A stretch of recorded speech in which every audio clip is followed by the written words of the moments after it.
Hello guys, എല്ലാവർക്കും നമസ്കാരം. ഇതാ നമ്മുടെ പുഴയുടെ ഇപ്പോഴത്തെ അവസ്ഥ ഉണ്ടോ നിങ്ങൾ? അതിശക്തമായ കാറ്റും മഴയും, ഭയങ്കര കാറ്റും മഴ. പുഴയൊക്കെ ഇങ്ങനെ കരകവിഞ്ഞ് ഒഴുകാൻ വേണ്ടിയിട്ട് തയ്യാറെടുപ്പിലാണ്. കേട്ടോ, ഇന്നലെ വരെ നല്ല അടിപൊളിയായിട്ട് 2 ദിവസം മുന്നേ വരെ ഇങ്ങനെ പോയ പുഴയാണ് കേട്ടോ. പുഴയൊക്കെ കലങ്ങി ഇങ്ങനെ കരക്കോട്ട് വരാനുള്ള എല്ലാ തയ്യാറെടുപ്പിലും ഇങ്ങനെ നിൽക്കുകയാണ് കേട്ടോ. അത് തെങ്ങൊക്കെ ഏകദേശം വെള്ളത്തിൽ മുട്ടാറായിട്ടുണ്ട് കേട്ടോ. നല്ല ശക്തമായ ഒഴുക്കുണ്ട് ഇപ്പോൾ.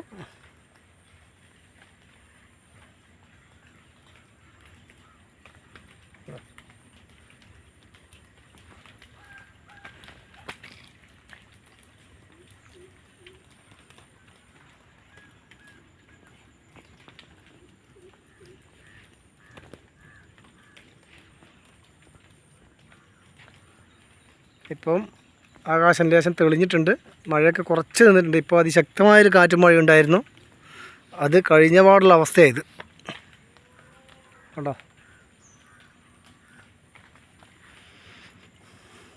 വാഴയൊക്കെ നല്ല കുലച്ച വാഴയൊക്കെ പൊട്ടി നാശകോശമായിട്ടിരിക്കുന്നുണ്ട്. അപ്പുറമൊക്കെ കംപ്ലീറ്റ് വാഴ പൊട്ടിയിരിക്കുകയാണ് കേട്ടോ. തോട്ടത്തിലെ മുഴുവൻ വാഴകളും എന്താ കഷ്ടമാണെന്നറിയാം.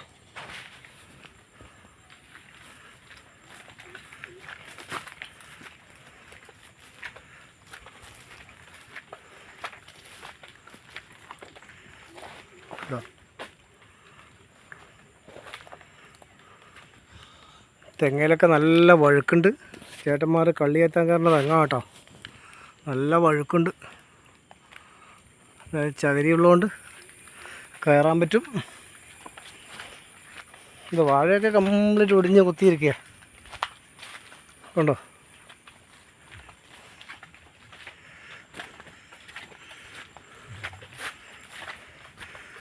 വെള്ളം നല്ലവണ്ണം പുഴക്ക് കയറി ഇതൊക്കെ മുങ്ങി.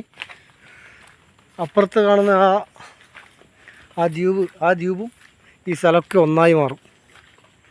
പക്ഷെ അങ്ങനെ ഉണ്ടാവല്ലേ എന്നാണ് നമ്മുടെ പ്രാർത്ഥന. ഇപ്രാവശ്യം ഉണ്ടാകുമെന്ന് തോന്നുന്നില്ല. കഴിഞ്ഞ വെള്ളപ്പൊക്കത്തിൽ ഇതൊക്കെ മുങ്ങിയിരുന്നു.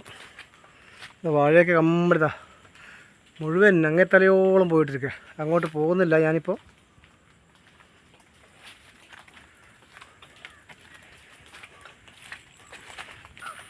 കണ്ടോ, മുഴുവൻ വാഴകളും ഇങ്ങനെ അവിടെ ഇവിടെയൊക്കെ പൊട്ടി വീണിട്ടുണ്ട് കണ്ടോ. നമ്മൾ തോണിയൊക്കെ കിട്ടുന്ന സ്ഥലമായിട്ടത്. ആ തോണി ഇവിടെ നമ്മൾ കരക്ക് കയറ്റി വെച്ചിരിക്കുകയാണ്. വെള്ളം പൊങ്ങുന്നതനുസരിച്ച് പൊങ്ങി വന്നോളൂ. ഇതാണ് നമ്മുടെ പുഴയുടെ ഇപ്പോഴത്തെ അവസ്ഥ ഉണ്ടോ. തോണി അവിടെ കെട്ടിയിട്ടാണ് ഉള്ളത്. ഇവിടെ ഇങ്ങനെ കയറ്റി വെച്ചിട്ടുണ്ട്. വെള്ളം പൊങ്ങുമ്പോൾ കുറേ കൂടി കയറ്റി വെക്കും. എന്നിട്ട് അവിടെയായിരുന്നു തോണി കെട്ടാറ് കണ്ടോ. നമ്മുടെ തെങ്ങ് ഏകദേശം വെള്ളത്തിൽ മുട്ടാറായിട്ടുണ്ട്.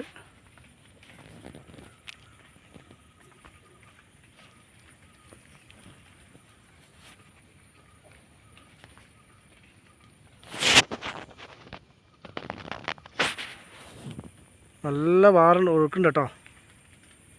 നമുക്ക് ഇവിടുന്നത് മനസ്സിലാവില്ല. വെള്ളത്തിൽ അതേ കച്ചറകളൊന്നും ഇല്ലാത്തതുകൊണ്ട് നമുക്ക് ഒഴുക്ക് മനസ്സിലാവാത്ത. അത് നല്ല ഒഴുക്കാണ്. അപ്പോൾ എല്ലാവരും ഇനി ഇടിയും മഴയത്തൊക്കെ പുറത്തിറങ്ങുമ്പോൾ ശ്രദ്ധിക്കുക കണ്ടോ.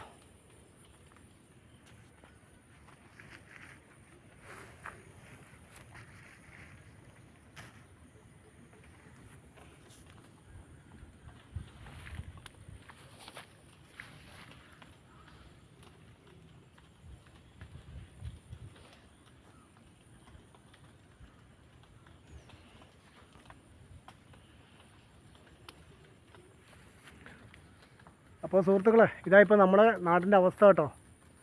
പുഴയിൽ ഇങ്ങനെ വെള്ളം കയറുന്നുണ്ട്. എല്ലാ കാറ്റ് കൊണ്ടുപോയി വാഴയൊക്കെ കംപ്ലീറ്റ്. അപ്പോൾ ഇത് നിങ്ങളെ കാണിക്കാമെന്ന് കരുതിയിട്ടാണ്. അപ്പോൾ ഇത്രയേരം വീഡിയോ കണ്ട എല്ലാവർക്കും എൻ്റെ നന്ദി. ഇഷ്ടപ്പെട്ടാൽ സപ്പോർട്ട് ചെയ്യണം. നിങ്ങളുടെ നാട്ടിലുള്ള ഇങ്ങനെയുള്ള നാശനഷ്ടങ്ങളും വെള്ളം കയറുന്ന പുഴയിലും വെള്ളം കയറുന്ന തോട്ടിലൊക്കെ വെള്ളം കയറുന്നൊക്കെ ഒന്ന് ഷെയർ ചെയ്യുക. അപ്പോൾ ഓക്കെ, ബായ്. പുഴയോരഴകുള്ള പെണ്ണ്, ആലുവ പുഴയോരഴകുള്ള പെണ്ണ്, കല്ലും മാലയും മാറിൽ ചാർത്തിയ ചെല്ലക്കോലൂസിട്ട പെണ്ണ്, അവളൊരു പാവം പാൽക്കാരി പെണ്ണ്.